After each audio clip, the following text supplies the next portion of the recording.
Hello friends, कैसे हो सभी लोग। उम्मीद करते हैं सब लोग।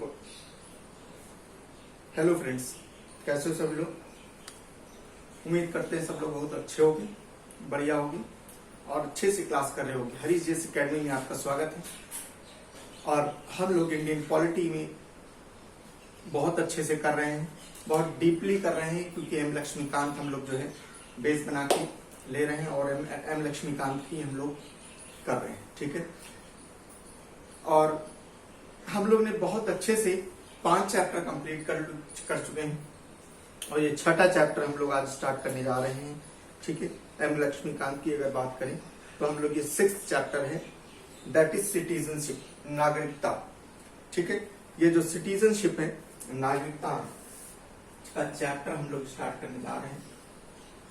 सिटीजनशिप, ठीक है, नागरिकता बहुत इंपॉर्टेंट चैप्टर है। यहां से क्वेश्चंस आप ये समझ लो कि आता ही आता है और बहुत मैं जो बताने जा रहा हूं भी समझाऊंगा आपको, बहुत आराम से समझ में आएगा, कोई प्रकार की इसमें दिक्कत होने ही नहीं वाली। ठीक है, इंपॉर्टेंट चैप्टर है। क्वेश्चन चूंकि आता है हर एक लेवल में, चाहे वो छोटे एग्जाम ले लो, ठीक है, और चाहे यूपीएससी ले लो, आपको एग्जाम में ये क्वेश्चन यहां से मिलना ही मिलना है। चाहे वो छोटे वाले एग्जाम हो, एसएससी के हो, मतलब चाहे 10+2 या इवन एमटीएस लेवल तक, सबसे लेवल नीचे में जा रहे हैं। एमटीएस का चाहे एग्जाम हो, चाहे ग्रुप डी का एग्जाम हो, चाहे वो 10+2 हो, चाहे वो एसएससी का सीजीएल लेवल हो, चाहे वो रेलवे हो, या कोई भी एग्जाम हो जिसमें जीएस आती है, पॉलिटी आती है, तो ये सिटीजनशिप का क्वेश्चन आना है। और ये क्लास करने के बाद में सिटीजनशिप के जो चैप्टर है ये कम करने के बाद में मैं गारंटी के साथ कह सकता हूं कि एक भी क्वेश्चन आपको अलग नहीं जाएगा। ठीक है, बहुत आराम से सुनिएगा और समझिएगा कैसे कैसे क्या चीजें है। ठीक है, सिटीजनशिप, नागरिकता। तो सबसे पहला क्वेश्चन जो है उत्पन्न होता है कि वो ये नागरिकता, इसका क्या सिग्निफिकेंस है, मतलब क्या है, मीनिंग क्या है, या सिग्निफिकेंस क्या है, इंपॉर्टेंस क्या है। तो भाई जो नागरिकता है ना, ये नागरिकता बेसिकली हमारे यहाँ क्या होता है, 2 तरीके, अगर पूरे वर्ल्ड की अगर बात करें तो 2 तरीके के लोग होते हैं। कैसे कैसे, एक तो वो होते हैं, ठीक है, बहुत 2 तरीके के लोग होते हैं। ठीक है, पूरे अगर वर्ल्ड की बात करें तो एक तो वो होते हैं जिनको हम जानते हैं।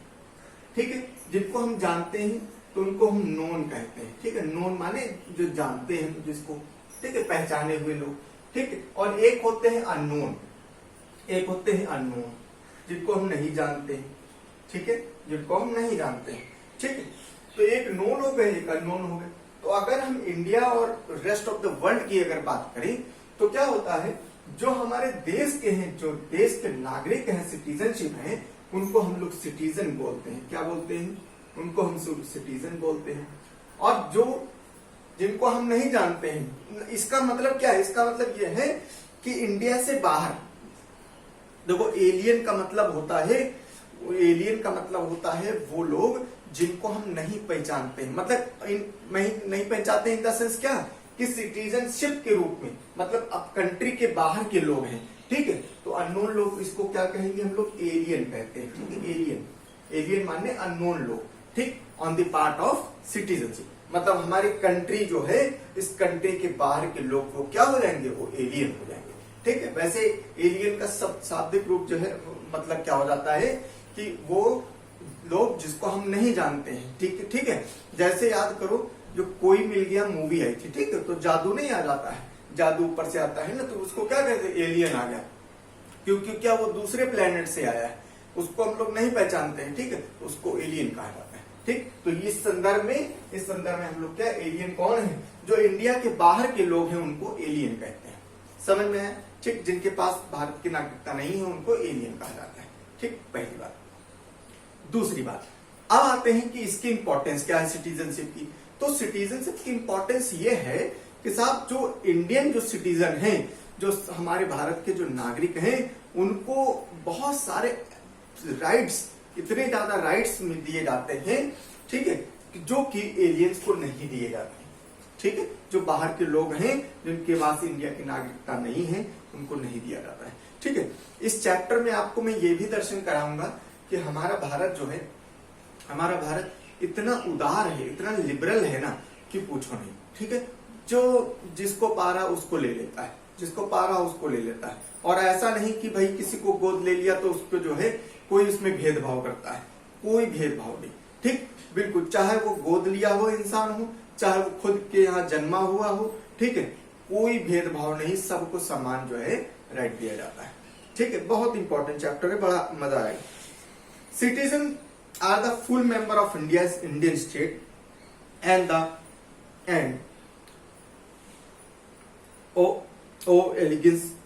allegiance to it. They enjoy all the civil political right. ठीक है, सारे सिविल राइट्स इंडियन जो है, अब हम सिटीजन्स की बात कर रहे हैं। ठीक है, सिटीजन्स क्या है? ऑल पॉलिटिकल, ठीक है, all political and civil rights. ठीक है, जितने भी सिविल राइट्स हैं, जितने भी पॉलिटिकल राजनीतिक जो है इनके अधिकार हैं, और चाहे सिविल के अधिकार हो, वो सारे के सारे अधिकार के वो लाभ उठाते हैं। कौन? इंडियंस। ठीक है, सिटीजन जो होते हैं वो। अगर हम इनकी बात करें एलियंस की, इनको सारे अधिकार नहीं दिया जाता है। ठीक है, क्योंकि वो एलियंस हैं। ठीक, और जैसे alien on the other hand are the citizen of the other state and hence not enjoy the civil and the political rights. They are of two type. कौन? टू टाइप्स के एलियंस। एलियंस भी दो प्रकार के, aliens दो प्रकार के होते हैं। एक होते हैं फ्रेंडली एलियन। किताब ऐसा कह रही है क्या कि एक फ्रेंडली एलियन होते हैं, एक नॉन फ्रेंडली या एनिमी, या इसमें शब्द दे रखा है enemy, enemy alien. Friendly alien, ठीक है, और एक एनिमी एलियन। ठीक है, एनिमी एलियन।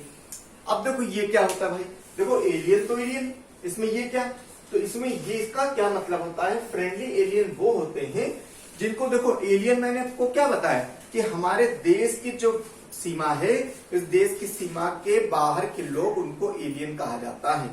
ठीक है, अब एलियन जो फ्रेंडली वाले वो होंगे, वो देश जिनके साथ हमारे संबंध अच्छे हैं, वो क्या हो जाएंगे? वो सारे नागरिक क्या हो जाएंगे? वो फ्रेंडली एलियन है। वो हमें किसी प्रकार के जो है हानि नहीं पहुंचाने वाले। लेकिन एनिमी वाले एलियन वो होते हैं जो हमारे देश के साथ, जिसके साथ संबंध अच्छे नहीं है। पाकिस्तान, जैसे चाइना हो गया, तो ये सब क्या है? ये सब एनिमी एलियन है। ठीक है, तो एनिमी एलियन और फ्रेंडली एलियन में बड़ा अंतर भी है। ये भी अंतर है कि इसको हम लोग नागरिकता दे देते हैं, किसको? फ्रेंडली एलियन को, और इनको हम लोग नागरिकता नहीं देते हैं। ठीक है, और बहुत ही संदिग्ध अवस्था में जो है इनको देखा जाता है, लेकिन इनको हम लोग दे सकते हैं। ठीक है, चलो आगे समझते हैं। वही चीज अब दे रखा है। ऑन दी अदर हैंड, उसके दे एंजॉय लेसर राइट। ठीक है, they enjoy lesser right then the friendly aliens. ठीक, जो एनिमी एलियन होते हैं उनको हम लोग लेस राइट्स देते हैं, सारे राइट्स नहीं देते हैं। Example, they do not enjoy the protection against arrest. ये बड़ी इंपॉर्टेंट बात। जो जैसे मान लो क्या है, फ्रेंडली एलियन है। ठीक है, फ्रेंडली एलियन है, यह हमारे अगर देश में आ गया है, घूमने के लिए आया है, बढ़िया घूम रहा है, ताजमहल घूम रहा है, ठीक है, या कहीं जयपुर जा रहा है, ठीक है, या कहीं और घूम रहा है, मतलब आया और बढ़िया घूम रहा, कोई दिक्कत नहीं। और ये चूंकि फ्रेंडली एलियन है, कहां से आया है? वहां देश से आया, उस देश से आया जिससे हमारे रिश्ते अच्छे हैं। तो हम ये मानते हैं कि ये इंसान जो है, ये हमारे यहाँ कोई भी प्रकार की जो है दिक्कत नहीं पैदा करेगा। ठीक है, लेकिन जो एनिमी वाले एलियन हैं, जैसे पाकिस्तान का बंदा, कहे पाकिस्तान का अगर बंदा आ गया और कहीं इधर उधर घूम रहा है, तो वो दुश्मन है, वो दुश्मन होता है, वो कुछ भी कर सकता है। ठीक, वो हो सकता है कि जासूसी करने आया हो सकता है कोई कांड करने आया हो। तो इस वजह से उसके लिए एक आर्टिकल हमारे यहाँ आर्टिकल 22 है। ठीक है, आर्टिकल 22 कहता है साहब कि हम लोग जो ये हम लोग फंडामेंटल राइट है, उसी फंडामेंटल राइट में एक आर्टिकल 22 है। आर्टिकल 22 प्रिवेंट करता है, हमको प्रोटेक्शन देता है अगेंस्ट अरेस्ट के लिए। आर्टिकल 22 ये कहता है, हम बहुत अच्छे से पढ़ाएंगे आर्टिकल 22, लेकिन यहाँ थोड़ा सा बस आया है तो मैं समझा बता रहा हूँ। आर्टिकल 22 कहता है साहब कि अगर कोई पुलिस आती है और आपको अगर पकड़ के ले जाती है, लेके आपको बंद कर देती है जेल में, ठीक है, बंद करती है थाने में, तो ये पुलिस की जिम्मेवारी होती। पहली बात तो ऐसे अरेस्ट नहीं कर सकती, उसको अरेस्टिंग के ऑर्डर सब दिखाने होंगे, ठीक है। दूसरी बात, अगर अरेस्ट करके ले जाती है तो with in 24 hours excluding the travel time, with in 24 hours जो है वो नियरेस्ट मजिस्ट्रेट को जो है पेश करना हो, नियरेस्ट मजिस्ट्रेट जो भी होगा उसको पेश करना हो, ये कहता है, ठीक। ये आर्टिकल 22 कहता है। क्यों पेश करना होगा भाई, किस वजह से तुम उसको अरेस्ट करे हो, किसी भी इंसान को किस वजह से अरेस्ट किए हो, वो आप मजिस्ट्रेट के सामने पेश करोगे और बताओगे साहब ये कारण है, इसी वजह से मैंने इसको अरेस्ट किया है। अब मजिस्ट्रेट डिसाइड करेगा कि ठीक है, सही है कि नहीं है, और उसके बाद में अगर सही है तो आगे कार्रवाई करेगा, ठीक है। उसी प्रकार से तो ये हमको क्या करता है, ये हमको अरेस्टिंग के लिए जो है ये प्रोटेक्शन देता है। वो याद करो, जो काला कानून आया था अंग्रेजों के जमाने में, रॉलेट एक्ट है ना, बिना वकील, बिना अपील, बिना दलील वाला काला कानून, जिसको पाओ उसको जो है अंदर रख लो, है उसको अंदर जेल में डाल दो, ठीक। उसी के अगेंस्ट में ये वाला आर्टिकल समझ लो काम करता है, और हमारे यहाँ बहुत अच्छा इंपॉर्टेंट आर्टिकल ये है, ठीक। तो ये जो है ये आर्टिकल हमें सुरक्षा देता है। लेकिन अगर कोई एनिमी एलियन घूमने आ गया तो उसके लिए ये आर्टिकल काम नहीं करेगा, ठीक है। उसके लिए उसके कोई प्रोटेक्शन नहीं है। अगर कोई पाकिस्तान से बंदा आ गया या कोई दूसरे देश से एनिमी वाले एलियन आ गया, तो हम लोग क्या कर सकते हैं, हमारी पुलिस, हमारी जो वो प्रशासन है, उसको संदिग्ध मानते हुए अगर उसको ऐसा लग रहा है तो बिना बताए उसको पकड़ के उसको जेल में बंद कर सकती है, ठीक है। और कोई ये भी बाध्यता नहीं है कि उसको तुरंत नियरेस्ट मजिस्ट्रेट है उसके अंदर जो है इसको पेश किया जाए, ठीक है। वो करेगी, वो तो प्रोसीजर होता है, ठीक है। किसी को बंद करके ऐसे नहीं रखेंगे, लेकिन पेश करेंगे। लेकिन ये है कि बिना बताए उसको तुरंत अरेस्ट कर सकती है, समझ में। तो ये सारी चीज, तो ये सब प्रोटेक्शन जो है एनिमी एलियंस को अलाउ नहीं, ठीक है, उनको नहीं दिए गए। The constitution refers the following rights and privileges to the citizen of India, ठीक है। अब देखो, अब आते हैं हम लोग इंडियन की सिटीजनशिप। क्या इंपॉर्टेंस है इंडियन सिटीजनशिप की, जरूरी क्या है, और बहुत अच्छी राइट्स क्या है। इंडियन सिटीजनशिप को जो है, जो भारत के जो नागरिक हैं उनको बहुत सारे फंडामेंटल राइट्स दिए जाते हैं जो कि दूसरे लोगों को, एलियंस को नहीं दिए जाते हैं।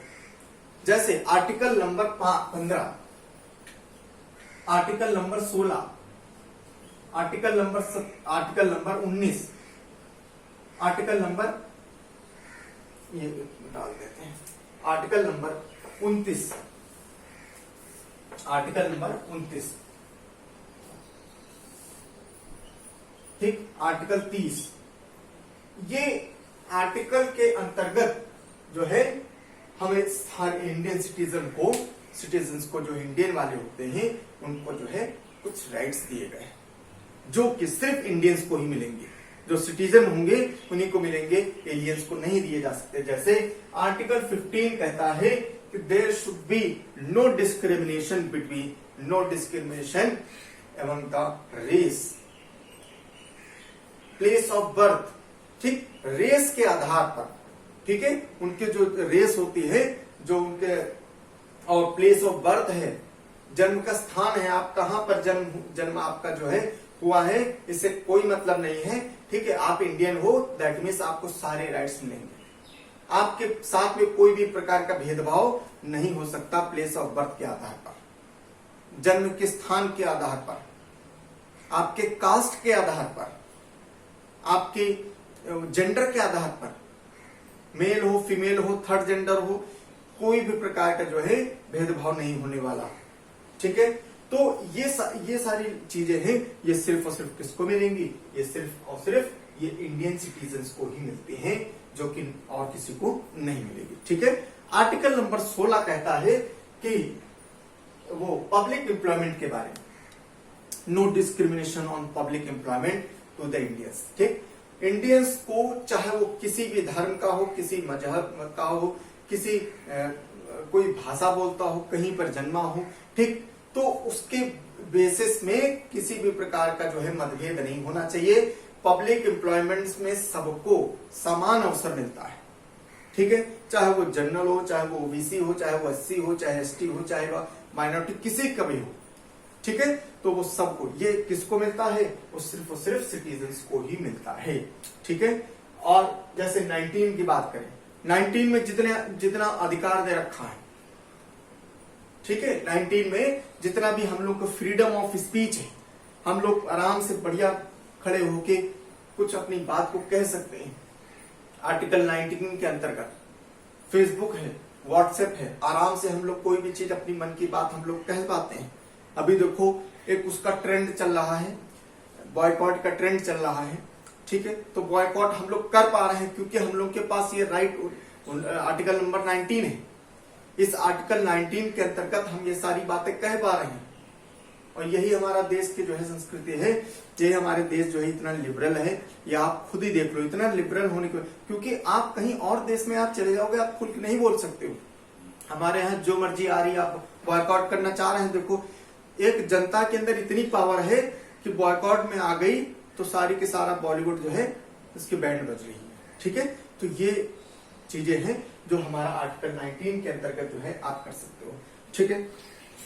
तो आर्टिकल 29 और 30 भी बचा ली, कल्चरल राइट एंड माइनॉरिटीज वाली, और ये सारी चीजें जो है, अच्छा देखो इसका हम लोग ये भी बोलते हैं, देखो अगर जैसे हम इसका एलियंस के कंपेयर भी करें, जैसे हमने बताया कि शायद 16 में जो है, 16 में कोई भी प्रकार का जो है हम लोग में इंडियन सिटीजन में भेदभाव नहीं होगा, और 16 हम लोग जो है ये सिर्फ और सिर्फ किसको दे सकते हैं, इंडियंस को दे सकते हैं, ये सबको मालूम है, लेकिन एलियंस को नहीं दे सकते। क्यों नहीं दे सकते, उसका कारण ये हम लोग कंपेयर भी कर लेते हैं।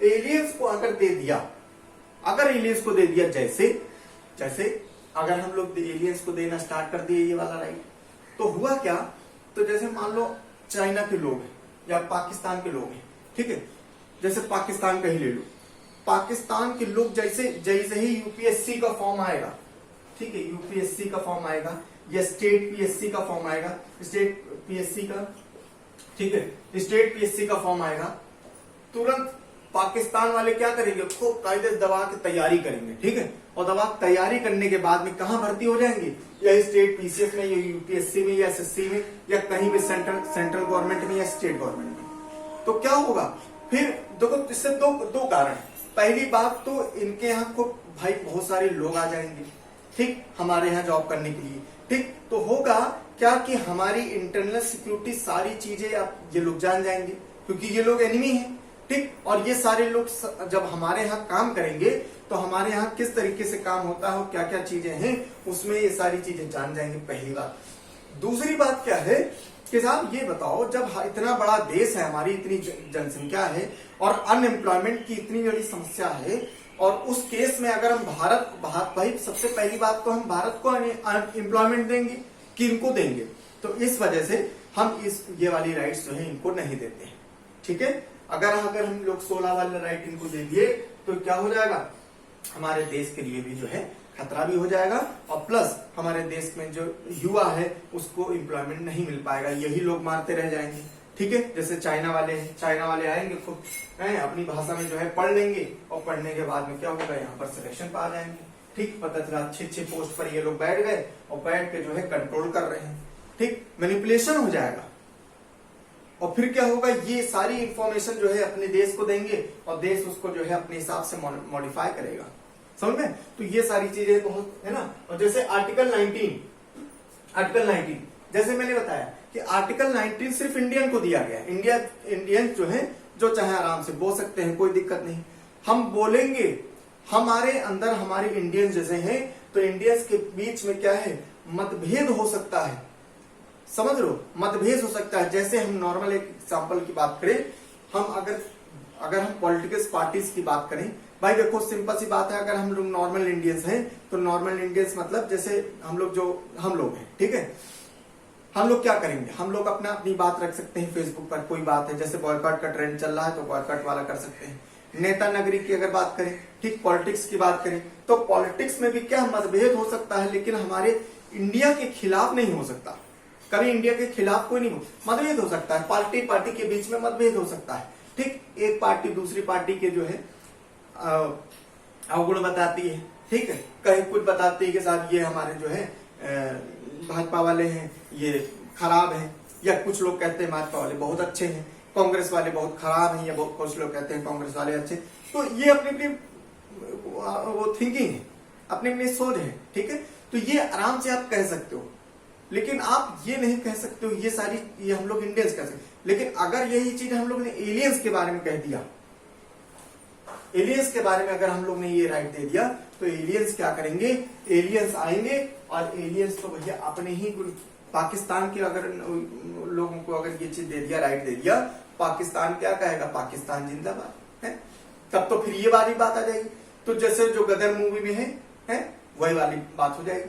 तो इस वजह से पाकिस्तान या चाइना या दूसरी और देश है, तो उसमें क्या है, उसमें ये लोग आएंगे और अपनी अपनी बातें कहेंगे, समझ लो, अपनी इंडिया के बारे में नहीं कहेंगे, वो तो अपने देश की ही बड़ाई करेंगे।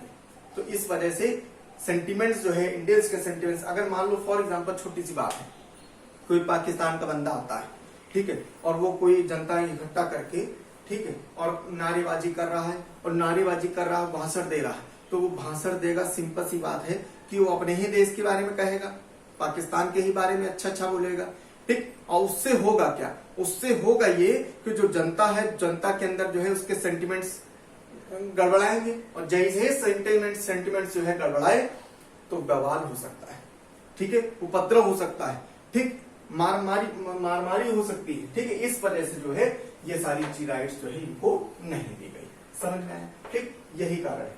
उसी प्रकार से कल्चरल एंड माइनॉरिटीज राइट जो है 2930 में जो दे रखी है, ये भी राइट सिर्फ और सिर्फ इंडियंस में, इंडिया में आप और इंडियंस जो सिटीजन है उनको ये राइट दी जाती है कि साहब आप कोई माइनॉरिटी हो, आप अपना जो है कॉलेज खोल सकते हो, अपने कॉलेज को जो है बड़ा कर सकते हो, अपने कॉलेज के लिए जो है प्रचार प्रसार कर सकते हो, ठीक, कोई भी टैक्स जो है वो कल्चरल उसमें नहीं लगाया जाएगा, ठीक, ये सारी चीजें आपको दिया जा सकता है। लेकिन एलियंस को नहीं दिया जाता है, क्यों, क्योंकि अगर मान लो एलियन आ गया, कोई मान लो दूसरे देश का बंदा आ गया, ठीक, दूसरा देश का बंदा आया, तो भाई जाहिर सी बात है कि दूसरा देश का बंदा जब आएगा तो वो माइनॉरिटी में ही होगा। और ये आर्टिकल क्या कहता है कि साहब माइनॉरिटी को ये राइट दी जाती है कि वो अपने कल्चरल एजुकेशन या एजुकेशन जो है इंस्टीट्यूट खोल सकता है। तब तो वो क्या करेंगे, वो भैया माइनॉरिटी में आएंगे और ये इस आर्टिकल के तहत जो है खोलना स्टार्ट करेंगे और अपनी अपनी जो है शिक्षा देते रहेंगे, अपने अपने देश की शिक्षा देते रहेंगे, समझ लो। तो ये सारी चीजें जो है इसी वजह से हम लोग बैन करे हैं, ये सिर्फ और सिर्फ जो है केवल इंडियंस को ही दी जाती है, समझ में आया, ठीक है। तो ये सारी चीजें हम लोग ने देखा है। तो आर्टिकल 2930 राइट, और इसके अलावा कुछ और भी राइट है जो सिर्फ और सिर्फ इंडियंस को ही दी जाती है, जैसे राइट टू वोट। अगर हम वोटिंग की बात करें तो वोटिंग भी सिर्फ और सिर्फ इंडियंस को ही दी जाती है। वो सारे इंडियंस जो एडल्ट फ्रेंचाइजी का फॉर्म हम लोग लेते हैं, जो 18 साल और उसके ऊपर हो गए हैं, उसको हम लोग जो है वोटिंग का राइट देते हैं, लेकिन सिर्फ इंडियन को। अगर कोई एलियन आता है तो एलियन को हम लोग नहीं, फिर वही बात, अगर हम लोग ने एलियन को दे दिया ये राइट, तो एलियन क्या करेंगे भैया, वो तो क्या है अपने ही बंदे को करेंगे, अपने ही बंदे को वोट करेंगे, उनका ही बंदा खड़ा होगा, और ना चाहते हुए भी वो ऐसे इंडियंस को, ऐसे लोगों को वोट करेंगे। भाई सिंपल सी बात देखो, अगर हमने इनको एंट्री दे दिया, ठीक, तो ये क्या करेंगे भाई, हमारे यहाँ आएंगे, इलेक्शन लड़ेंगे और इनके ही बंदे जो सब लोग वोट करेंगे। लेकिन ये लोग किसको वोट करेंगे, ये लोग अपने ही बंदे को वोट करेंगे जो कि इंडिया के अगेंस्ट में काम करे, ठीक, उसी को वोट करेंगे। तो क्या हो जाएगा, हमारे देश के जो है अखंडता पर दिक्कत आएगी, ठीक है। इसी वजह से वोटिंग का भी राइट जो है सिर्फ किसको दिया जाता है, इंडियंस को ही दिया जाता है, ठीक है। वोटिंग किसमें, चाहे वो लोकसभा हो, चाहे वो राज्यसभा हो, चाहे वो स्टेट की विधानसभा विधान परिषद हो, और चाहे वो लोकल बॉडीज हो, पंचायती राज हो, है ना, पंचायत हो या म्युनिसिपैलिटीज हो, तो इनमें जो है वोटिंग का जो राइट्स दिया जाता है वो सिर्फ इंडियंस को दिया जाता है। उसी प्रकार से राइट टू कंटेस्ट इलेक्शन की भी बात करें तो इलेक्शन भी हम कौन लड़ सकता है, हमारे सिर्फ और सिर्फ इंडियंस ही लड़ सकते हैं, एलियंस को ये राइट नहीं दिया जाता है। चाहे वो उसके पार्लियामेंट के हूँ, पार्लियामेंट मतलब लोकसभा राज्यसभा, स्टेट के हूँ, लेजिस्लेटिव असेंबली लेजिस्लेटिव काउंसिल, ठीक है, विधानसभा विधान परिषद हो, चाहे वो पंचायत वाले चुनाव हो, ठीक है, प्रधान वाले, और या तो फिर जो है म्यूनिसिपैलिटीज नगर निगम वाले चुनाव हो, ठीक है, ये भी हम ही लोग लड़ सकते हैं। Along with the sum about the right, citizen also have the certain duties towards the Indian, ठीक है, सारे के सारे राइट्स देने के बाद ये सारे राइट्स जो है इंडियंस को दिया गया है, लेकिन इंडियंस को जो है इंडियंस को कुछ ड्यूटीज भी दी गई हैं कि साहब आपको राइट्स तो दिया है लेकिन आपकी कुछ ड्यूटीज है। तो ये जो ड्यूटीज हैं, जैसे नेशनल एंथम है, नेशनल एंथम जब कभी भी बजे तो ये ड्यूटी होती है किसकी, इंडियंस की, कि आप खड़े हो जाओ, खड़े होकर उसका सम्मान करो। कोई बहुत ज्यादा बड़ा नहीं, 52 सेकंड का इंडियन जो नेशनल एंथम है, आप खड़े होकर उसका सम्मान करो।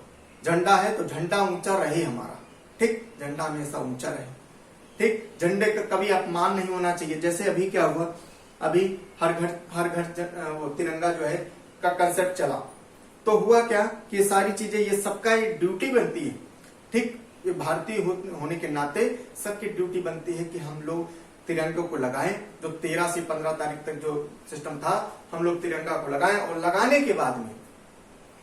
के बाद उसको सम्मान जो है उसको उतार के उसको अच्छे से तय करके उसको रखें।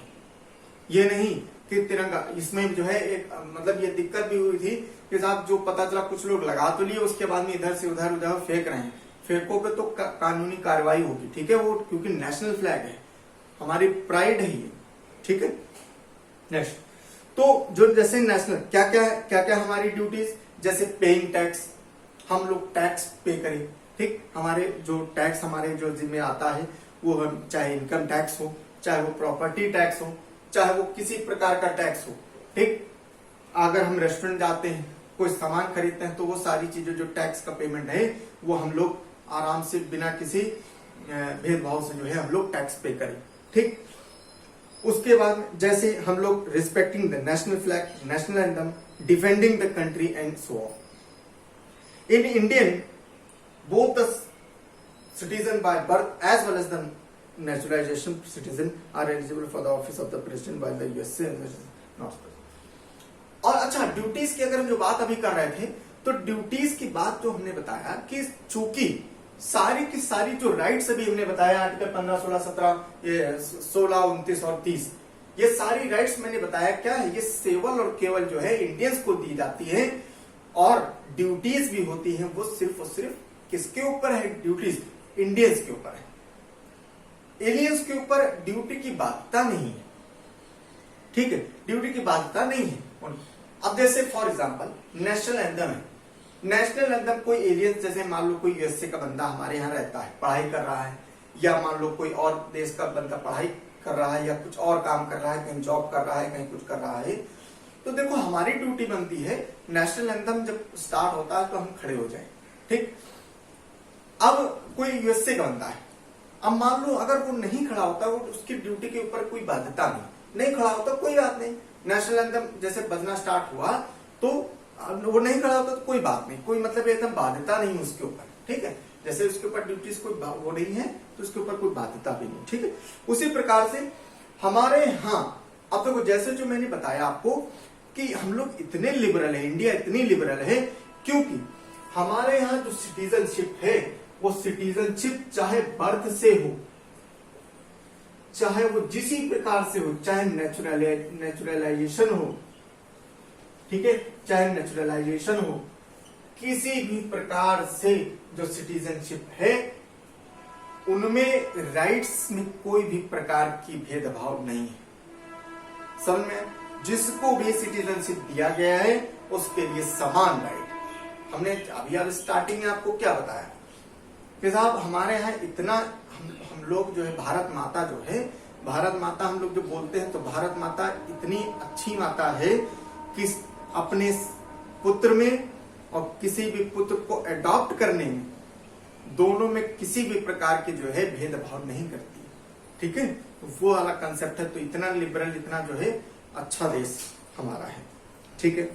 अब हम बात करते हैं कॉन्स्टिट्यूशनल प्रोविजन की, कि अगर हमारा कॉन्स्टिट्यूशन जो है उसमें क्या क्या प्रोविजन है, सिटीजनशिप नागरिकता को लेके। पार्ट हमारा जो कॉन्स्टिट्यूशन है उसमें आर्टिकल नंबर 5 से लेके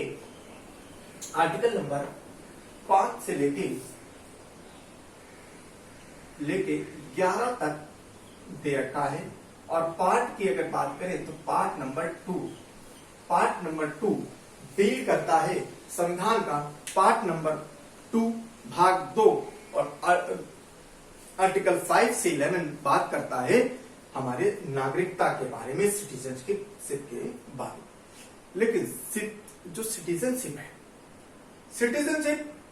या नागरिकता जो है इसमें थोड़ा सा अलग कंसेप्ट है, क्योंकि आपको मालूम होगा कि 4-5 चीजें ऐसी थी जो हमारा संविधान बनने से पहले ही लागू हो गई थी, जो चल रही थी, जिसमें कि नागरिकता भी एक है।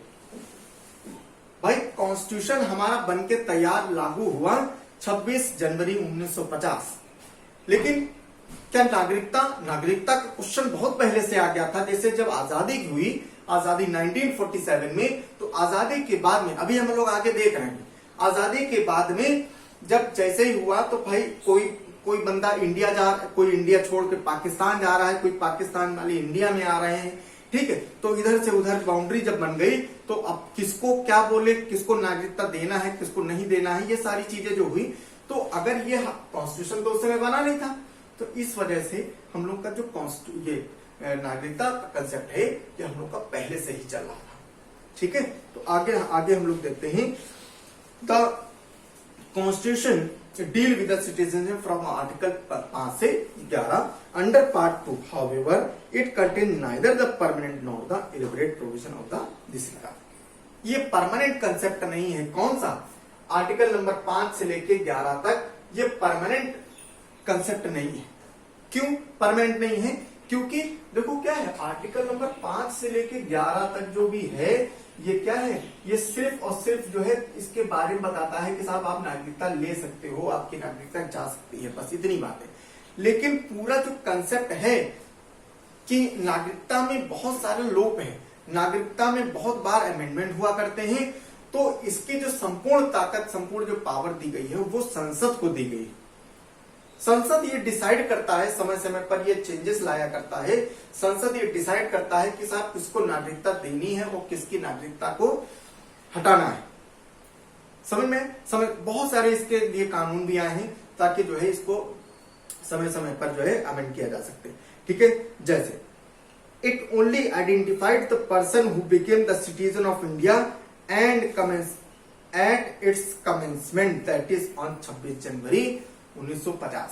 तो ये 5 से 11 और पार्ट 3 की बात जो करते हैं, ये कहता है क्या, ये उसी की बात करता है कि 26 जनवरी 1950 को जो लोग नागरिकता हुए हैं, जो नागरिक हुए हैं, उनके बारे में सिर्फ बात करता है, ठीक है। अब उसके बाद में क्या है कंसेप्ट, वो चीजें अलग है। क्या है? It does not deal with the problem of the acquisition और लॉस ऑफ सिटीजनशिप। ये नहीं बात करता है कि हमारे यहां जो एक्विजिशन जो होगा, अगर कोई भी टेरिटरी है, कोई भी बाहर की टेरिटरी है, मान लो इंडिया की बाहर की टेरिटरी है, अगर उसको हम लोग एक्वायर कर लेते हैं तो उसके बारे में इसमें जिक्र नहीं है 5 से 11 में, ठीक। अब वो कहां से होगा, तो वो संसद डिसाइड करेगी। अगर किसी की नागरिकता को अगर लॉस करना है, खत्म करना है, तो उसका भी जो है इलैबोरेशन जो है इसमें नहीं है। वो कौन डिसाइड करेगा? वो संसद डिसाइड करेगी। समझ में आया? ठीक है। तो loss of the citizenship it does not, उसके बाद में it empowers the parliament to enact the law to provide for such matter and any other matter relating to the citizen.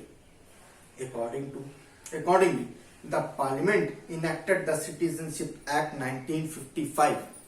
1955 में नागरिकता अधिनियम जो है आया था, ठीक है। और which 1955 which has been amended from time to time, और उसी को जो है हम लोग ने समय समय पर जो है बहुत सारी जो है अमेंडमेंट कर रखे हैं, ठीक है। According to the constitution, the following of the categories person became the citizen of India at the time of commencement, that is on 26 January 1950. ठीक है. अच्छा, इसमें क्या क्या है बहुत ध्यान से सुनिएगा. ठीक है, इसमें बहुत जो हम एम लक्ष्मीकांत हम देख रहे हैं, तो एम लक्ष्मीकांत में इसमें बहुत बड़े बड़े पॉइंट 4-5 दे रखे हैं. वो समझने की कोई जरूरत नहीं है, क्योंकि वो जो है उसका सार हम लोग लेके चल रहे हैं, क्योंकि वो जो है बहुत बड़ा इलेबोरेशन है, कोई मतलब नहीं उसका. ठीक है, हम लोग उसका सम अप कर रहे हैं. To sum up this provision deal with the citizen that is a person domiciled in India. क्या कहता है वो प्रोविजन? कहता है कि person domiciled in India shall be the citizen of India. Domicile मतलब जिसके फोर फादर्स, मतलब डोमिसाइल मतलब क्या होता है, नंबर 1 पॉइंट है कि domicile in India.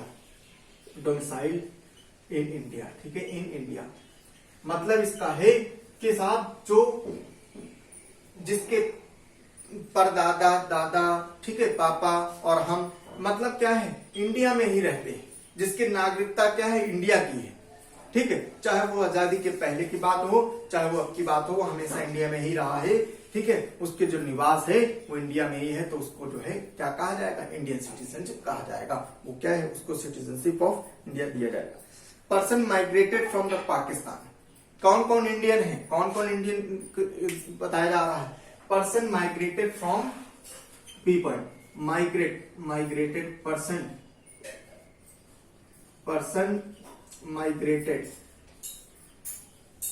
Migrated from Pakistan. अब बहुत ध्यान से सुनना. आजादी के समय क्या हुआ कि बहुत से लोग जो है, पाकिस्तान जो है में चले गए, इंडिया से पाकिस्तान में चले गए, और बहुत लोग पाकिस्तान से इंडिया में आ गए. ठीक है, हुआ क्या, जब तुम जैसे देखो ऐसे समझो. ठीक भाई, देखो ये हमारा इंडिया है. ठीक है, ये पाकिस्तान है, मान लो ये पाकिस्तान है और ये इंडिया है. ठीक, ऐसे समझो. हुआ क्या कि जब आजादी हुई, ये बाउंड्री हो गई, ये बाउंड्री खींच दी गई, रेड क्लिफ लाइन खींच दी गई. अब रेड क्लिफ लाइन डिवाइड कर दिया इंडिया और पाकिस्तान में. तो हुआ क्या कि बहुत लोग जो पाकिस्तान में थे, जो कि पहले इंडिया ही था, तो हुआ क्या कि बहुत लोग क्या हुए कि वो कहते भैया ये तो मुस्लिम देश बन गया है. ठीक, तो क्या करते हैं, हमारी राइट जो है यहाँ पर सेफ गार्ड नहीं होंगी, हमारे जो अधिकार का हनन होगा. वो लोग क्या हो गया, वो इंडिया आ गए. तो जो इंडिया आ गए इनको जो है नागरिकता दे दी गई. ठीक है, इनको नागरिकता दे दी गई. ठीक है, तो यही बोला गया है person migrated from Pakistan. Migrated मतलब जो है पाकिस्तान से इंडिया में आ गए, तो उनको भी हम लोग ने नागरिकता दे दिया. ठीक है, next number C. Persons migrated to Pakistan but return to India. बहुत लोग हुआ क्या, इंडिया से पाकिस्तान चले गए थे. ठीक, चले गए थे, लेकिन बाद में क्या हुआ पता चला, इन्होंने मूवी देख ली गदर, इन्होंने भाग मिल्खा भाग देख लिया, या कोई ऐसी मूवी देशभक्ति वाली देख लिया. अब इनको एकदम से ख्याल आया कि नहीं साहब, हमारा इंडिया जो है, देश की मिट्टी हमारी, उसकी हमको खुशबू आ रही है, और देश की मिट्टी हमारी जो है उसकी बहुत याद आ रही है, वतन की बहुत याद आ रही है. तो अब भाग चलते हैं, अब लौट चले. ठीक है, अब लौट चले जो है वाली कंसेप्ट इनको याद आया, तो ये पाकिस्तान से भाग गए. कहा, इंडिया में. तो पहले तो चले गए थे इंडिया, लेकिन फिर इनको याद आया एकदम से, फिर इंडिया आ गए. ठीक, तो सुबह का भूला शाम को अगर घर वापस आ जाता है, उसको भूला नहीं कहते हैं. ले लिया हम लोग ने, इंडिया में ले लिया, कोई दिक्कत नहीं. ठीक है, और चौथा है the person of Indian origin residing outside India. Indian origin थे, इंडियन ओरिजिन मतलब भारत में रहते थे, और रहते रहते क्या हुआ, जैसे जब ब्रिटिशर्स थे, तो अब चूंकि उनकी फोर फादर्स तो इंडिया में थे, मतलब उनके पूर्वज इंडियंस थे, लेकिन क्या हुआ, आजादी के पहले इनको लगा कि साहब हम लोग को जो है मतलब दिक्कत हो जाएगी, यहाँ तो अंग्रेजों का शासन है, यहाँ पर हम लोग काम जो है कर नहीं पाएंगे, हम लोग यहाँ पर पढ़ नहीं पाएंगे. तो बहुत लोग पढ़ने के वास्ते, काम करने के वास्ते सब बाहर चले गए थे. लेकिन जब इंडिया आजाद हो गया, लेकिन उनको जब लगा कि साहब अब ठीक है, कोई दिक्कत नहीं होने वाली है, तो वो इंडिया से फिर इंडिया वापस आ गए. तो उनको भी हम लोग ने नागरिकता दे दिया। ठीक है, तो ये सारी चीजें जो है इसमें आती हैं। The other constitutional provision with respect to the citizenship are as follows. ठीक है, सिटीजनशिप के जो है कॉन्स्टिट्यूशन प्रोविजन जो है वो क्या है, no person shall be the citizen of India or be deemed to be citizen of India if he has voluntary acquired the citizen of any foreign.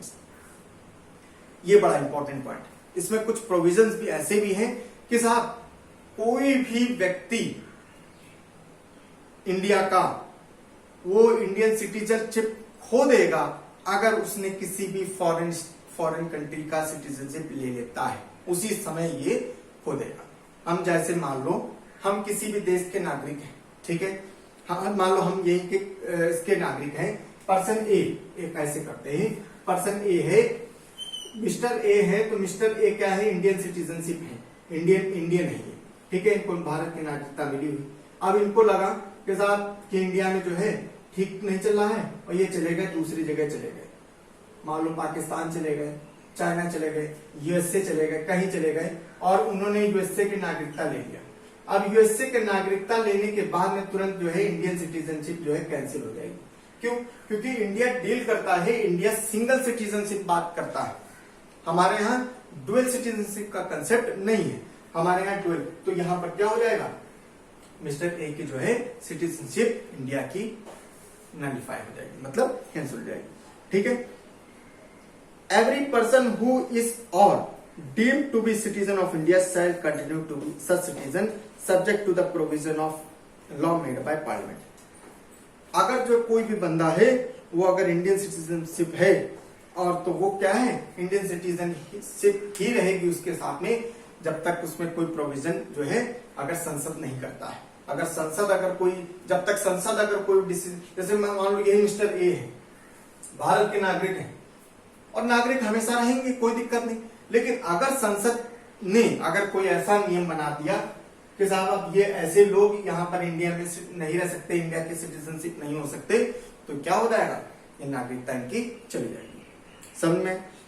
Parliament shall have the power to make any provision with respect to acquisition and termination of citizenship and other matter relating to citizenship. और parliament जो संसद है, इसके पास संपूर्ण ताकत है, संपूर्ण power है कि वो किसी भी टेरिटरी को एक्वायर करके उनको सबको इंडियन की सिटीजनशिप दे सकता है, और जो इंडियन में हैं लोग जिनके पास भारत की नागरिकता है, उनको जो है उनकी नागरिकता को टर्मिनेट कर सकता है।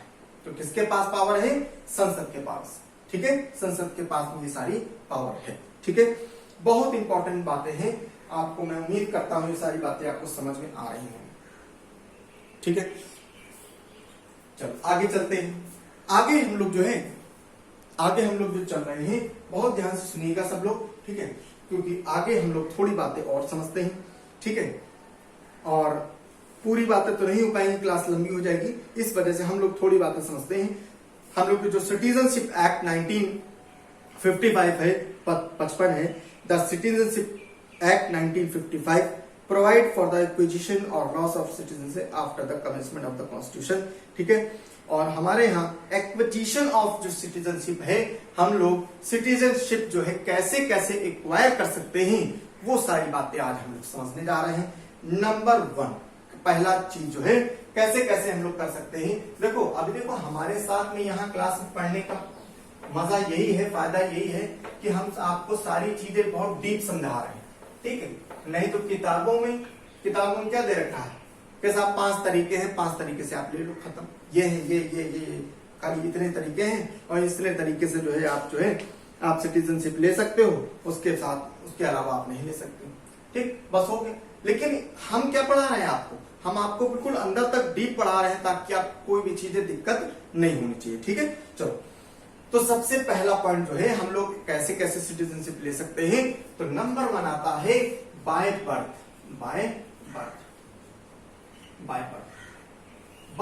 मतलब क्या है कि हम लोग जन्म से ही, देखो जन्म से ही मतलब जैसे आपके माता पिता, हम लोग सब लोग क्या है इंडिया में रह रहे हैं, आपका जन्म हुआ, जैसे हम लोग हैं नॉर्मल, ठीक है, हम लोग क्या है, हम लोग इंडिया में जन्म लेते हैं और जन्म लेते ही हम लोग क्या है, हम लोग को भारत की नागरिकता मिल जाती है, हम लोग जन्म प्रमाण पत्र बनवाते हैं। ठीक है, तो क्या होता है, तो जहां भी आप रह रहे हो, जहां भी आपका निवास है, वहां के जो है नगर निगम म्यूनिसिपैलिटी के पास जाओगे और वो आपका जन्म सर्टिफिकेट जो है बना के दे देगा।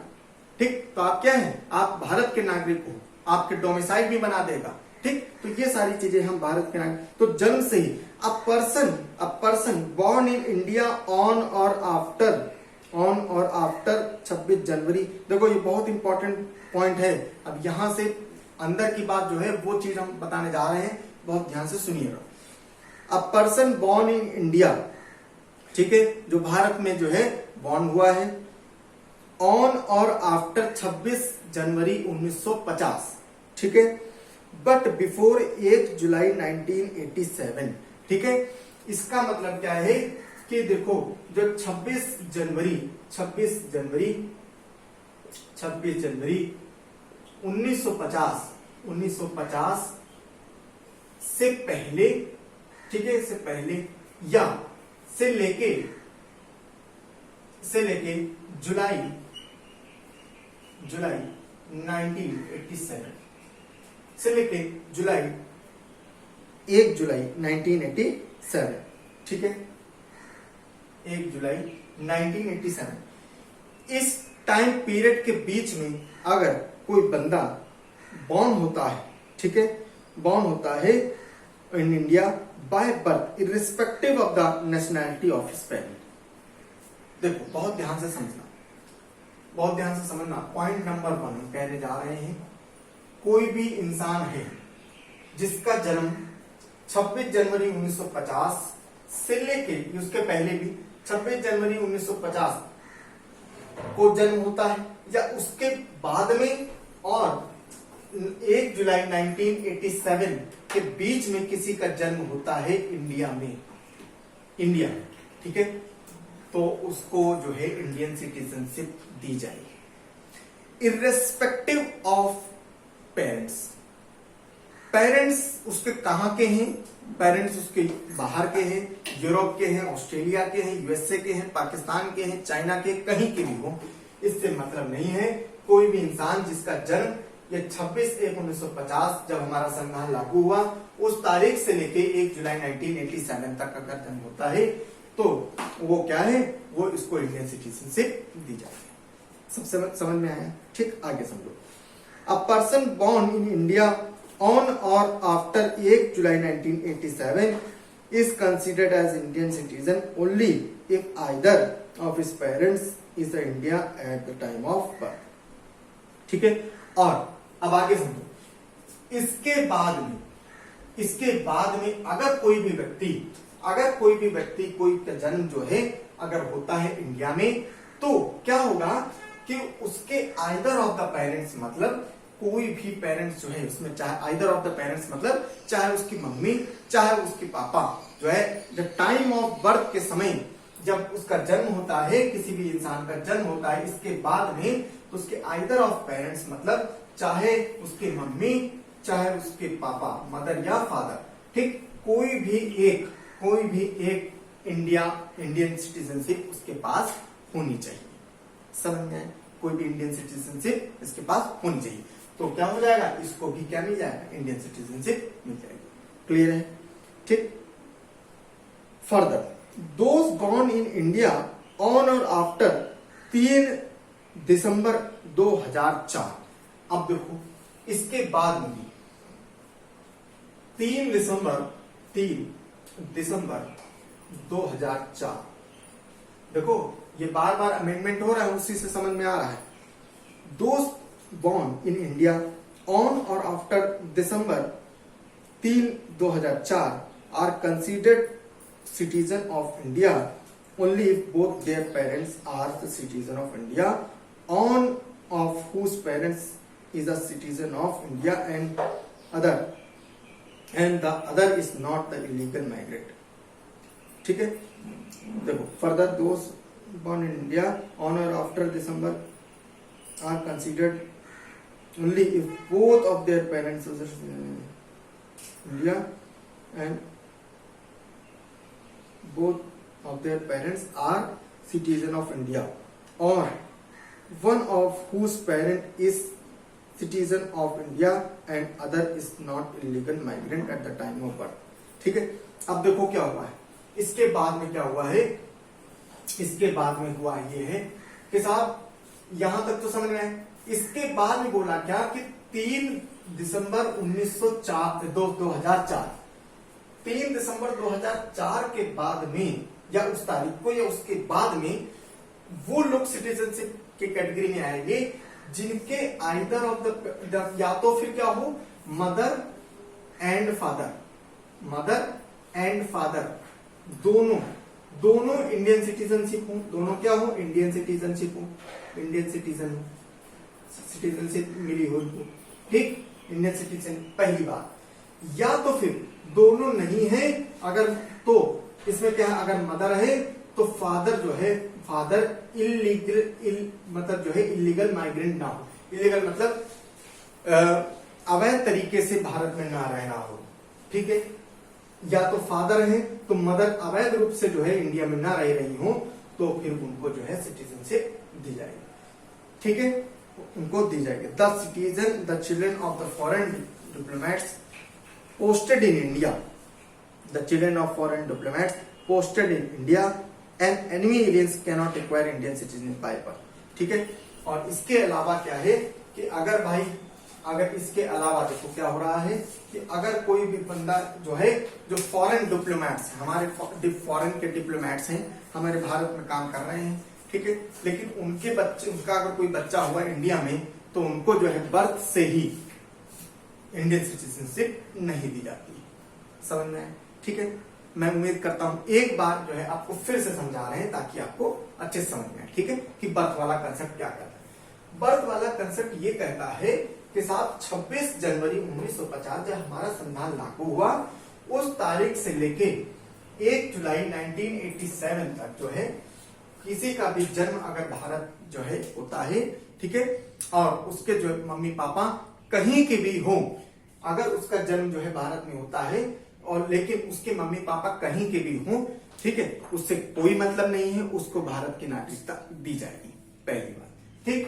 फिर बोला 1 जुलाई 1987 को या तो जन्म हुआ हो या उसके बाद का जन्म हुआ हो, तो फिर क्या होगा, उसके मम्मी या पापा में से कोई भी एक इंडियन सिटीजनशिप होना चाहिए, ठीक है, इंडियन सिटीजनशिप होना चाहिए। कब से लेके कब तक, 1 जुलाई 1987 से लेके 2 दिसंबर 2004 तक अगर कोई भी जन्म होता है इसके बीच में, तो क्या होना चाहिए कि वो भारत में जन्म हुआ बच्चा, लेकिन उसके मम्मी या पापा कोई भी एक बंदा भारत की नागरिकता उसके पास होनी चाहिए।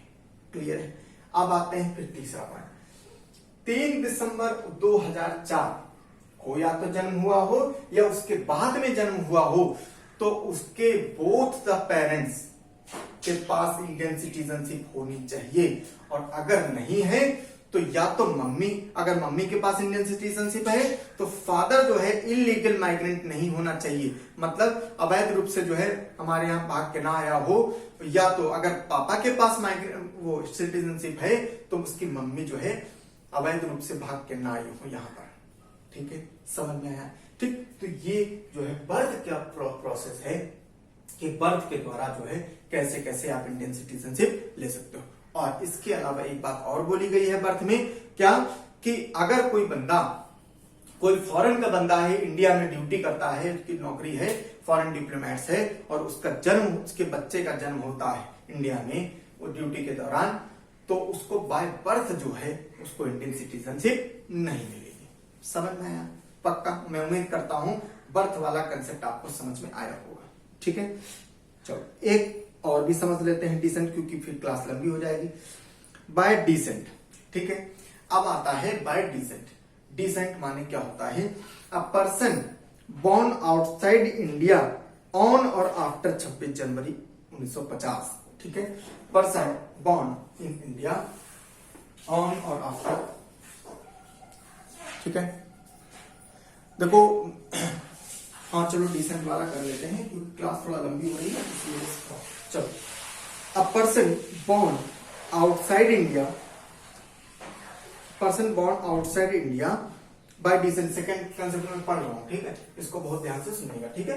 2 पॉइंट पढ़ लेते हैं, उसके बाद में फिर तीसरे पॉइंट से हम लोग नेक्स्ट क्लास में करेंगे, ठीक है। तो 2 पॉइंट आज समझ लेते हैं, ठीक है। बाय डिसेंट नंबर 2 है बाय डिसेंट, ठीक है, बाय डिसेंट। डिसेंट के द्वारा जो है हम लोग नागरिकता कर सकते हैं। A person born outside India on or after 26 January 1950 but before December 10 1992, ठीक, 10 दिसंबर 1992, ठीक है, 10 दिसंबर 1992,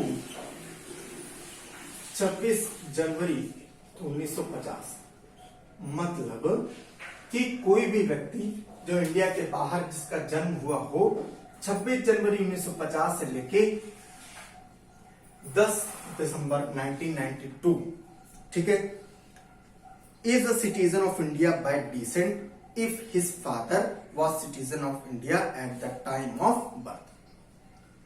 अगर उसके पिताजी, इसके बीच में अगर किसी का जन्म होता है इंडिया के बाहर, लेकिन उसके पिताजी जो है, फादर, सिर्फ फादर की बात हो रही है, बहुत ध्यान से सुनना, अगर फादर के पास सिटीजनशिप है, अगर फादर के पास सिटीजनशिप है तो उसको जो है इंडियन सिटीजनशिप दे दी जाएगी। क्लियर है? Number second, a person born outside India on or after December 1992 is considered as the citizen of India at the time of his birth, ठीक है। A person born outside India December 92 is considered as a citizen of India if either of his parents in the time of birth. अच्छा, अब एक बात और समझो कि इसमें बोला क्या है। अब देखो हुआ क्या, अच्छा यहाँ पर एक बात समझो, बाय डिसेंट का जो कंसेप्ट था, बोला इसमें क्या, किस अमेंडमेंट हुआ इसमें कि 26 जनवरी 1950 से लेके 10 दिसंबर 1992 तक बोला कि साहब अगर कोई भी व्यक्ति जिसके पिताजी इंडियन सिटीजनशिप है, ठीक है, लेकिन इसके बीच में अगर बच्चे का जन्म जो है अगर बाहर होता है, मान लो ये लोग कहीं काम करने गए, ठीक है, कहीं फॉरेन में काम कर रहे हैं, ठीक है, फॉरेन में कहीं काम कर रहे हैं, मान लो ऐसे समझो। देखो क्या हुआ, कुछ लोग होते हैं जो फॉरेन पढ़ाई करने चले गए या काम करने चले गए, और उसके बीच में जो है mister A, for example mister A, ऐसे समझो मिस्टर ए, ठीक, इसके बीच में मिस्टर ए क्या हुआ, मिस्टर ए पढ़ाई करने मान लो चले गए बाहर, ठीक, बाहर पढ़ाई करने चले गए दूसरे देश में। अब हुआ क्या, दूसरे देश में गए पढ़ाई करने के लिए, पढ़ाई करते करते क्या हुआ कि उनकी नौकरी भी लग गई, और वहीं पर इनको जो है कोई बढ़िया छोरी समझ में आ गई, और छोरी के साथ में शादी हो गई। शादी हुई तो शादी होने के बाद में इनका जो है इनका प्रोडक्ट आया, और प्रोडक्ट जब आता है तो क्या होता है कि जो प्रोडक्ट आता है, तो प्रोडक्ट इसके बीच में अगर आया है तो उसको भी इंडियन सिटीजनशिप मिल जाएगी, क्योंकि उसके फादर के पास जो है इंडियन सिटीजनशिप थी, इस वजह से उसको भी जो है इंडियन सिटीजनशिप नागरिकता मिल जाएगी। समझ में? ये बात कहता है, ठीक। लेकिन हुआ क्या, तब तक जो है वुमेन कमीशन आ गया था, अपने भारत में वुमेन कमीशन आ गया था। वुमेन कमीशन ने बोला कि साहब ये तो जो है भेदभाव हो रहा है भाई, इनके पिताजी अगर जन्म से इनके पिताजी के पास नागरिकता है तो ही मिलेगा, माताजी है तो इसको नहीं मिलेगा, ये कौन सी बात है। तो ये तो वुमेन्स के साथ में जो है मतभेद हो रहा है, ठीक। हम लोग ने क्या बिगाड़ा है, तो इस वजह से बोला क्या, फिर अब तो कोई इसमें अमेंडमेंट किया कि साहब 10 दिसंबर 1992 के बाद में अगर कोई भी व्यक्ति मतलब चाहे फादर हो और चाहे मदर, इन दोनों में से किसी के पास भी अगर इंडियन सिटीजनशिप है और उसके बच्चे का जन्म उसी प्रकार से अगर होता है, कहीं बाहर होता है, तो उसको भी इंडियन सिटीजनशिप दे दी जाएगी बाय डिसेंट, ठीक है, समझ में, उसको दे दी जाएगी। क्लियर है? चलो आगे समझो। From December 3 2004 onwards a person born outside India shall not be the citizen of by descent unless his birth is registered at an Indian consulate with in 1 year of date of birth, ठीक है, with the permission of the central government after the expiry of set period, ठीक है। अब देखो, अब इसमें क्या हुआ, इसमें एक अमेंडमेंट किया गया, और अमेंडमेंट करने के बाद में बड़ा बहुत अच्छी बात कही गई, बहुत अच्छी बात कही गई। ये बात करना बहुत जरूरी मेरे हिसाब से। क्या हुआ, एक डेट, मतलब कौन सी डेट थी, 3 दिसंबर 2004, ठीक है। देखो, अब इसमें कहा गया कि साहब, कि जैसे अभी तक क्या हो रहा था कि इनके बीच में क्या हुआ, इनके बीच में अगर पिताजी अगर कहीं बाहर आए ना, उनका जो है प्रोडक्ट आया, उनका बच्चा जन्म होता है बाहर, ठीक, इंडिया के बाहर, लेकिन चूंकि फादर जो है वहां इंडियन सिटीजनशिप है, इस वजह से इनको भी मिल जाएगी, क्लियर है। लेकिन बाद में क्या हुआ, माता ने जो है ऑब्जेक्शन कर दिया कि साहब हमने क्या बिगाड़ा था, ठीक, अगर हमारे पास इंडियन सिटीजनशिप है तो हम भाई तब भी मिलना चाहिए बच्चे को, तो भाई क्या हुआ, ये भी कर दिया गया। लेकिन अब ऐसा बोला गया कि 3 दिसंबर 2004 के बाद में अगर कोई भी बच्चा आउटसाइड इंडिया अगर पैदा होता है, ठीक है, उसके माँ या बाप जो है उनके पास इंडियन सिटीजनशिप है, उससे मतलब नहीं है। अब क्या करना पड़ेगा, बच्चे का रजिस्ट्रेशन इंडियन काउंसुलेट में 1 साल के अंदर, विद इन 1 ईयर, 1 साल के अंदर बच्चे का रजिस्ट्रेशन कराना पड़ेगा, रजिस्ट्रेशन जो है कराना पड़ेगा बच्चे का, ठीक है। अगर आप रजिस्ट्रेशन नहीं कराते हो 1 साल के अंदर, ठीक है, भारत सरकार की अनुमति लेके उसका रजिस्ट्रेशन कराना पड़ेगा, और अगर नहीं कराओगे तो फिर उसको इंडियन सिटीजनशिप नहीं मिलेगी। भाई ये देखो, ये अच्छी बात है, क्योंकि मान लो आप, पता चला बहुत ऐसे लोग होते हैं इंडियन सिटीजनशिप ले रखे, उसके बाद में बढ़िया वहां से कहीं बाहर दूसरी देश में कहीं काम कर रहे हैं, अब दूसरी देश में काम कर रहे हैं, बढ़िया वहीं पर काम कर रहे हैं हमेशा, ठीक है, और उनके बच्चे का जन्म हो गया। अब जन्म होने के बाद में क्या हुआ, पता चला भाई, चूंकि राइट तो यही है कि चाहे माता या पिता दोनों के पास में, किसी के पास में भी अगर हो इंडियन सिटीजन, उसको बच्चे को मिल जाएगी। वो कभी इंडिया ही नहीं रहे, काम कहीं दूसरे देश में कर रहे हैं और नागरिकता ले रखे हैं इंडिया की, तो बच्चे को अब नहीं मिलेगी। अब भैया बच्चे को अगर आप लेना है नागरिकता, तो 1 साल के अंदर आपको रजिस्ट्रेशन कराना पड़ेगा, ठीक है। अब ये कह दिया है, ठीक, रजिस्ट्रेशन कराओ इंडियन काउंसुलेट में, और अगर एक्सपायरी हो गई 1 साल वाली डेट, तो फिर इनको कभी भी इनको जो है इंडियन सिटीजनशिप नहीं मिलेगी बच्चे को, ठीक है।